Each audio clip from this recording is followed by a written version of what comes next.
In the world of society and people's concepts of family, when a man loses his wife of many, many years, he may not choose to stay in the home he was in or live in the city where he was, because he is needing a fresh start and new business.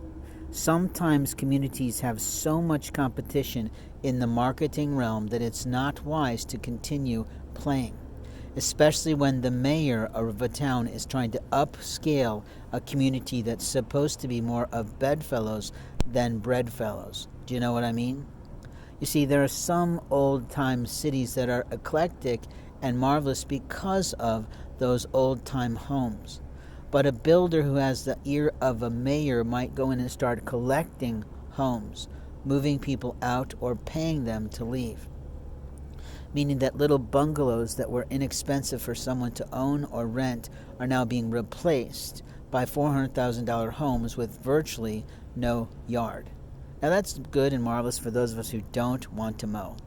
And if there's a homeowners association or some sort of city group that comes out and does the mowing for the community that's in an art district, that's great.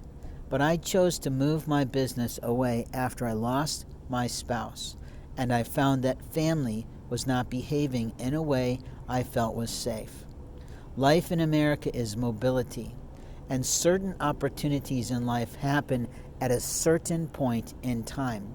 But the liars of a community are the thieves of other people's intellectual property, business name, program names, and other aspects of society that isn't their right under any God in heaven or any law in America. Now, Dragon Priest is my moniker, and the Lord God did spell it for me, but I also did the marketing research to know that there is a game by a similar name, but I am not that. I'm not related to that company, and there is an opportunity in certain industries to utilize program names underneath one business entity. That is how I've always functioned, because a multiple income stream family knows how to earn a living, how to manage time, and how to have free time for the family.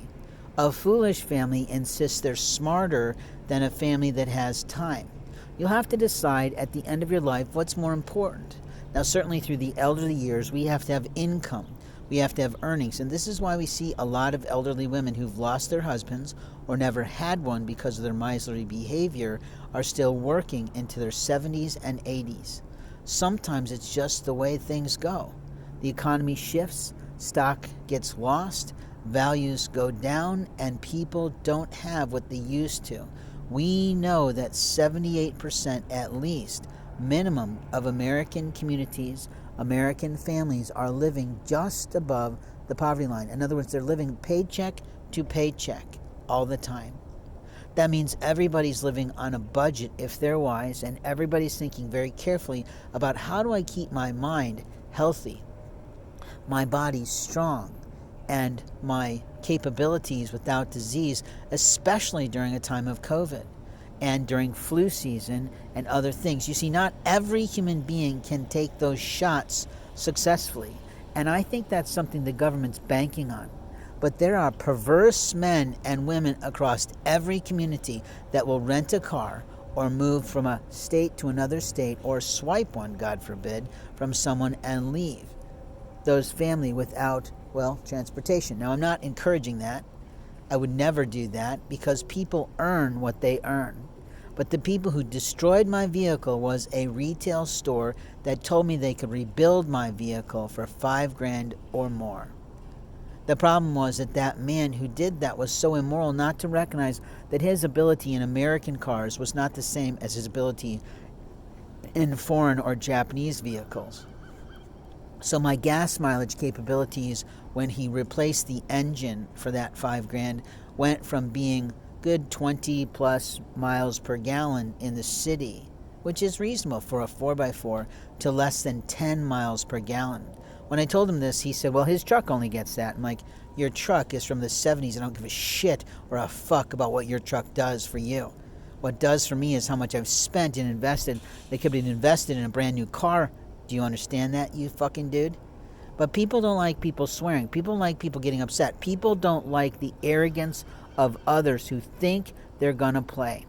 We can always tell the gamers because of when they arrive and when they leave on a scene. It's the immature behavior of a 15-year-old brain stuck in a growing, maturing body, an aging one. Now we know that there are sciences, there's nutrition out there that's called biohacking. And biohacking allows someone to fight arthritis, debilitate some diseases, although we can never claim it under federal law, and openly we have the right to tell that story to anyone and everyone all over the globe. And when we do this, our families are benefited. There's a famous musician from our town in Indianapolis who was doing nothing financially until he got involved with the biohacking technology, and eventually he figured out how to sell it in his stupid little mind way. And I don't mean to be insulting. It's just he's not the kind of guy that I'd play with or stay with or link to, but he's still a good guy. And he's now making millions of dollars a year, allegedly, off that scientific way. Now, everyone has a history and a story. I remember meeting my upline long ago, and I kept asking her, was it MLM? And she said at the time, she kept saying no, but it became that over time. And she is mighty wealthy, doesn't have to work, and barely responds to anybody as if her husband isn't a jerk. And the truth is, I can tell those stories without telling the program, without telling the product, without telling one thing. But the truth is, my life is mine. Your life is yours, and you don't have the right to enter into someone else's life without permission. But there is this truth that if God placed you in a space to meet someone for the rest of your life, you might have just fucked your life out of God's plans for you.